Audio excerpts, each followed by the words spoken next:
Controlling callouts and note legends. Hi, I'm Jonathan Pickup. I've been teaching Vectorworks for over 30 years. One of the things I still struggle with is the callout notes and the keynotes legend. You've got to be very careful to make sure that you're connecting your keynotes to the right legend. As you can see on this drawing, I've got two different legends on the screen.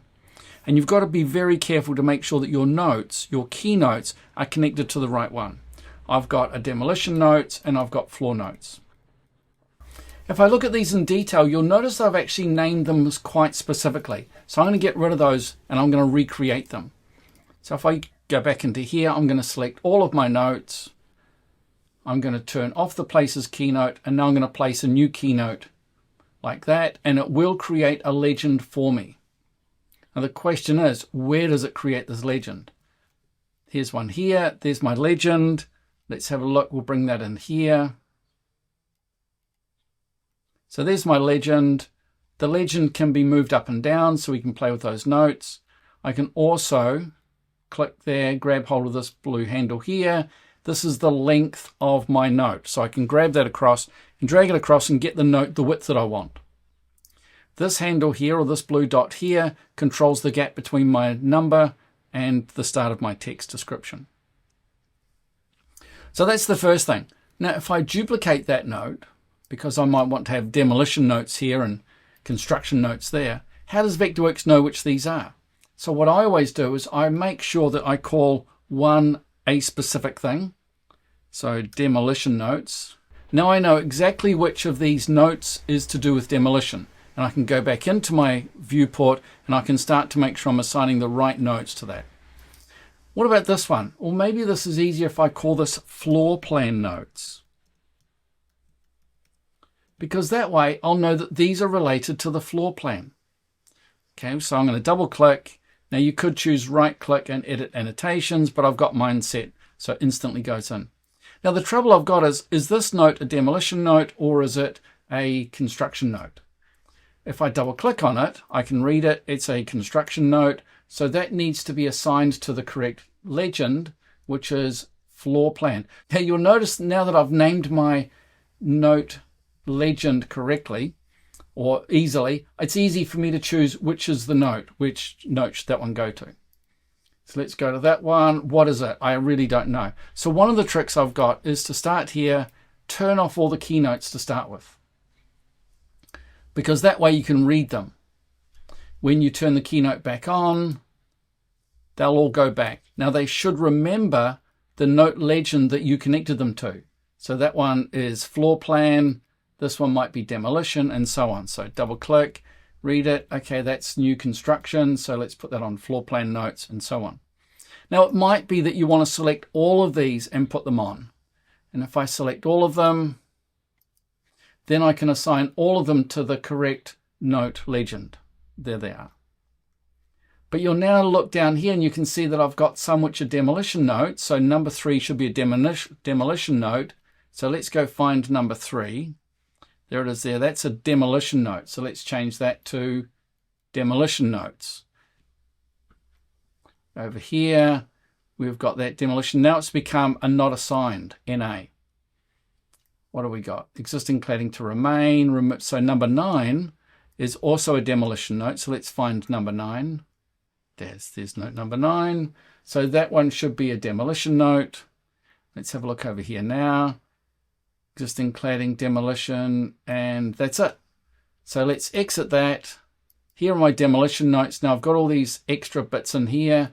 I'm going to choose to update those notes and then down the bottom, reuse existing positions and remove the gaps. So now I've got the demolition notes, I've got these notes, let's remove their gaps as well. And so now I've got the 2 note blocks and they're working really well. There's another thing I wanted to show you. Now it's actually not strictly speaking to do with these notes, but it occurred when I was doing this work. So if I select all of these callouts, I can assign them to the same note database here. Now that's not really what I want because it's going to assign every call out to the same note database.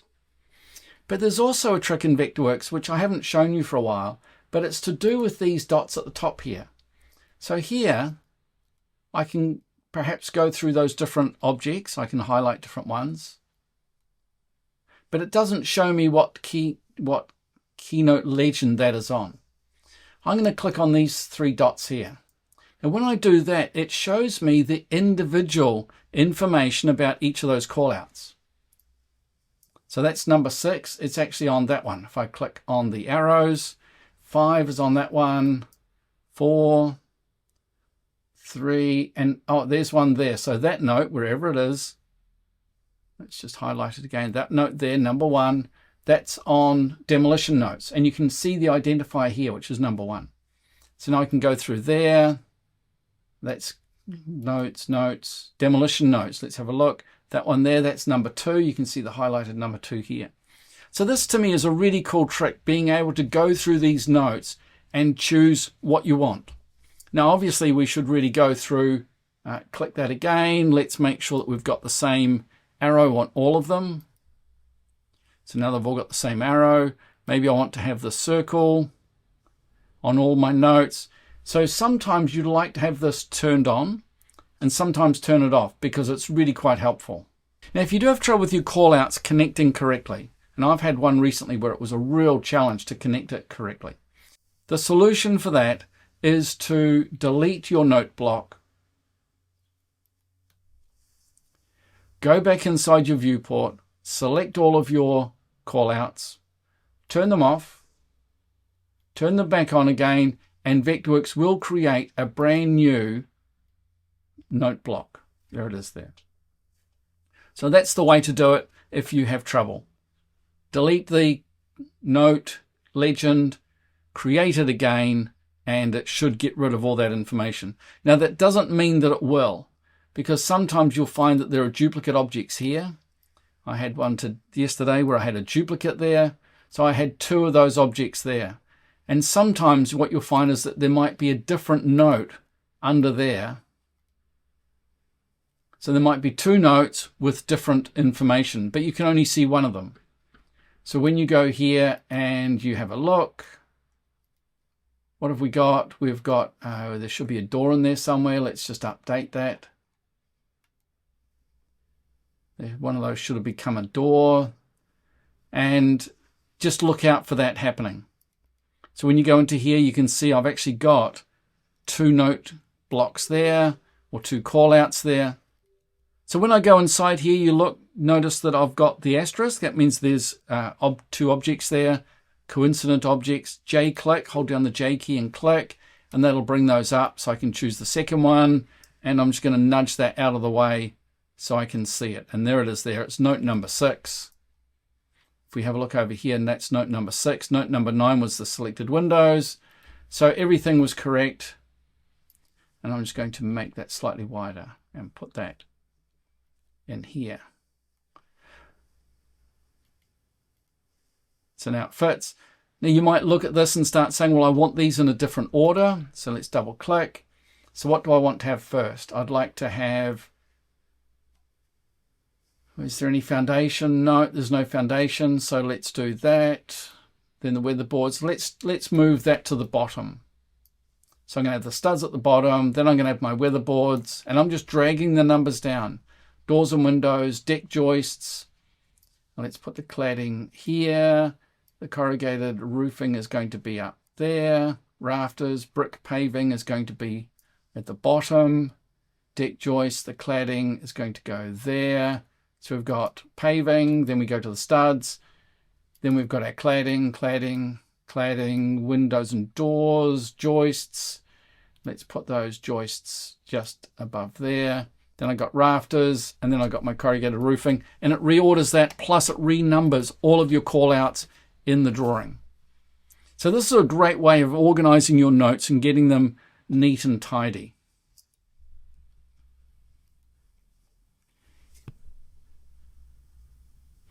Now I haven't connected the notes to my database. Let's just go and have a look at that. Let's go in here. So that's my note. My note is connected to a database. It's a call out. If I double click on it, you'll see that it's got a database here. It's getting it off one of my hard drives, and it's there. I had a discussion recently with someone who asked about this note database being connected to the file. And it's not strictly speaking connected to the file. What really happens is that note there, or that call out, is connected to a database. Now that does mean that you could connect some notes to one database and other notes to a different one. So that's connected to one database. You can see it there. It's my default notes, my callouts. This note is connected to a different database. Now it's very important that you're careful about this, because it will be really challenging if you're not careful. You can end up having your notes connected to different databases. That way, you'll never know which is the correct up-to-date database. So I'm always very careful when I'm doing this to start a project, connect this to my database. I've got one here. If you really want to look for this note database, you'll find it in my exercises for my architectural course. You'll find my note database there, right next to the starter files for the architect course. So I will give you my note database if you want. Now I just have a warning. My warning is that my note database is old. Sure, you can use it, but be careful. I am not warranting that all the notes are correct.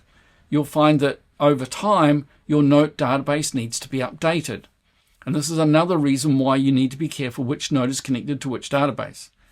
If you connect all your notes for one project to one database, when you create your next file, create a copy of that database and collect your new project to the new database. That way, when you update your database, it won't affect any other projects. Be careful about connecting your callouts to the correct database. Make one callout note database for each project.